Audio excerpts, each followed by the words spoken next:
Hello student. आज जिस topic को हम समझाने जा रहे हैं वो तुम्हारे लेसन फर्स्ट लाइफ प्रोसेसेज का जो टॉपिक है उस टॉपिक का नाम है ट्रांसपोर्टेशन। ट्रांसपोर्टेशन मतलब परिवहन। ये तुम्हारे 10th क्लास का टॉपिक है। ये ट्रांसपोर्टेशन का मतलब क्या होता है, परिवहन का मतलब क्या होता है। जो पौधे हैं वो मिट्टी से पानी और खनिज पदार्थ का अवशोषण करते हैं। इस खनिज पदार्थ और पानी को, वाटर को अपने शरीर के विभिन्न भागों में स्थानांतरित करते हैं। हम इसी को ट्रांसपोर्टेशन कहते हैं। पत्तियों के भीतर भोजन का निर्माण करते हैं, उस भोजन को अपने सभी सेल तक स्थानांतरित करते हैं। इसे हम ट्रांसपोर्टेशन फूड कहते हैं। ऐसे मानव है, अलग अलग प्रकार के जीवधारी हैं। हम मानव की बात करते हैं। जो मानव है वो खाना खाता है, भोजन खाता है। भोजन अपने इंटेस्टाइन के भीतर पचाता है। जो पचित भोजन होते हैं वो हमारे ब्लड में आते हैं। उस ब्लड की सहायता से संपूर्ण शरीर की सेल तक स्थानांतरित हो जाते हैं। यानी मानव के शरीर में पोषक पदार्थ और भोजन, साथ में गैसों का स्थानांतरण सभी सेल तक कैसे होता है, हम इसकी स्टडी करेंगे ट्रांसपोर्टेशन इन एनिमल में, इसकी स्टडी करेंगे ट्रांसपोर्टेशन इन प्लांट में। हम सबसे पहला टॉपिक तुम्हें पढ़ाने जा रहे हैं ट्रांसपोर्टेशन इन ह्यूमन, यानी मानव के शरीर में भोजन का, फूड का, गैस का, पोषक तत्वों का स्थानांतरण सभी सेल तक कैसे होता है, हम इसका अध्ययन करने जा रहे हैं। यानी इस समय पढ़ने जा रहे हो ट्रांसपोर्टेशन इन ह्यूमन।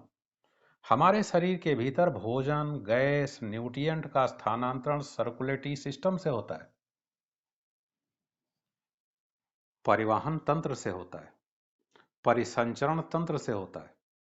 ऐसे सर्कुलेटरी सिस्टम हमारे बॉडी में दो प्रकार के हैं। एक को हम रुधिर परिसंचरण तंत्र कहते हैं।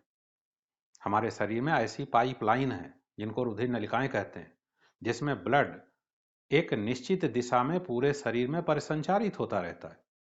इसीलिए हम इसको ब्लड सर्कुलेटरी सिस्टम कहते हैं। ठीक ऐसे ही दूसरी प्रकार की भी पाइपलाइन हमारे बॉडी में है, जिसके द्वारा कुछ रंगहीन द्रव, कलरलेस लिक्विड, हमारे पूरे बॉडी में संचारित होते रहते हैं। हम इस प्रकार के परिसंचरण तंत्र को लिम्फेटिक सिस्टम कहते हैं। यानी हमारे बॉडी में दो प्रकार का सर्कुलेटरी सिस्टम है, लसिका तंत्र है और रुधिर परिसंचरण तंत्र है। इस रुधिर परिसंचरण तंत्र को कौन बना रहा है? इस रुधिर परिसंचरण तंत्र को ब्लड बना रहा है, हार्ट बना रहा है, हृदय बना रहा है, रुधिर नलिकाएं बना रही। यानी हमारा रुधिर परिसंचरण तंत्र तीन घटकों से मिलकर बना है, जिसे हम रुधिर कहते हैं, हृदय कहते हैं, रुधिर नलिकाएं कहते हैं। एक एक के बारे में हम तुम्हें क्लियर करते हैं। सबसे पहले हम ब्लड के बारे में बात करते हैं। ये ब्लड क्या है? ये ब्लड फ्लूइड कनेक्टिव टिश्यू है, तरल संयोजी ऊतक है। तो रुधिर क्या है? रुधिर तरल संयोजी ऊतक है, फ्लूइड कनेक्टिव टिश्यू है। ये हमारे बॉडी का स्पेशल टिश्यू है। इस टिश्यू में दो घटक हैं। एक घटक इसका प्लाज्मा है, ये तरल द्रव है, और जो दूसरा घटक है वो ब्लड की सेल्स हैं। ब्लड की सेल्स को कॉर्पसेल्स या एलिमेंट्स भी कहते हैं। यानी हमारा रुधिर दो घटकों से बना है, प्लाज्मा से बना है और ब्लड एलिमेंट से बना है, यानी ब्लड की कोशिकाओं से बना है। तो ये दो प्रकार के घटक हमारे रुधिर को बनाने का काम करते हैं। रुधिर करता क्या है? हमारे शरीर में भोजन का स्थानांतरण करता है, हमारे शरीर में पोषक तत्वों का स्थानांतरण करता है, हमारे शरीर में ऑक्सीजन का स्थानांतरण करता है, हमारे शरीर में कार्बन डाइऑक्साइड का स्थानांतरण करता है, विटामिन का स्थानांतरण करता है, हार्मोन्स का स्थानांतरण करता है, उत्सर्जी पदार्थों का स्थानांतरण करता है। बड़े फंक्शन हैं ब्लड के। तो ब्लड के बारे में थोड़ी सी हम नॉलेज लेते हैं। अभी हमने कहा कि हमारा जो रुधिर है उस रुधिर में प्लाज्मा है और ब्लड एलिमेंट्स हैं। रुधिर का 55% भाग ब्लड प्लाज्मा है। इस ब्लड प्लाज्मा में पानी की मात्रा 92% है। सलूट विलीय पदार्थों की मात्रा 8% है। इस विलीय पदार्थों में कौन कौन से रसायन हैं? विभिन्न प्रकार के प्रोटीन हैं, अमीनो अम्ल है, ग्लूकोज है, लवण है, साल्ट, विटामिन्स हैं, हार्मोन्स हैं। ऐसे ही विभिन्न प्रकार के केमिकल्स हमारे ब्लड के भीतर प्लाज्मा में उपस्थित हैं और इस प्लाज्मा को बना रहे हैं। इस प्लाज्मा के अंदर ऐसी भी प्रोटीन है जो हमारे बॉडी के अंदर ब्लड को जमने से रोकती है। हम ऐसे प्रोटीन को हिपैरिन कहते हैं। ये हिपैरिन कहते हैं। हमारे इस ब्लड के भीतर सेल्स पड़ी हैं। सेल्स को हम ब्लड एलिमेंट्स भी कहते हैं। ब्लड का जितना भाग है उसका 45% भाग उसकी कोशिकाओं से बना। ब्लड की जो सबसे प्रमुख कोशिका है उस कोशिका का नाम है आरबीसी, रेड ब्लड कॉर्पसेल्स।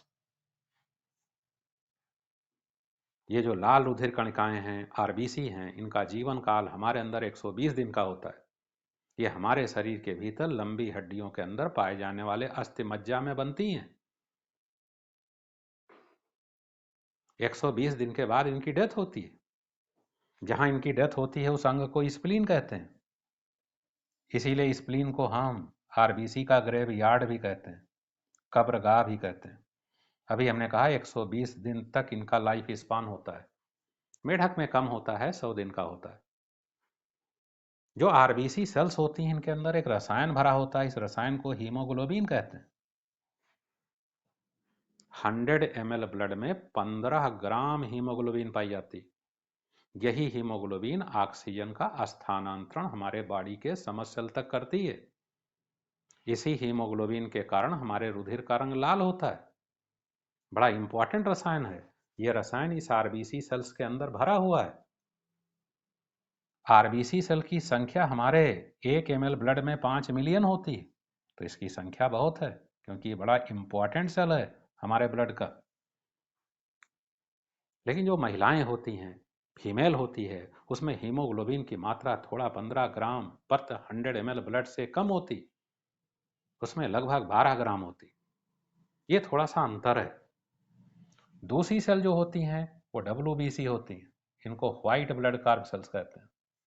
इनका आकार थोड़ा सा अमीबा जैसा होता है, ऐसे होता है, अमीबा जैसा होता है। ये हमारे ब्लड में, रुधिर में लगभग 6000 से 8000 की संख्या में प्रति एमएम क्यूबिक ब्लड में पाई जाती। हम इनका दूसरा नाम भी रखते हैं, हम इनको ल्यूकोसाइट सेल भी कहते हैं। इनके काउंटिंग को हम टीएलसी बोलते हैं, टोटल ल्यूकोसाइट काउंटिंग। इनका लाइफ स्पान कुछ सप्ताह का होता है, व्हाइट ब्लड कार्ब सेल्स का। ये 5 प्रकार की होती हैं।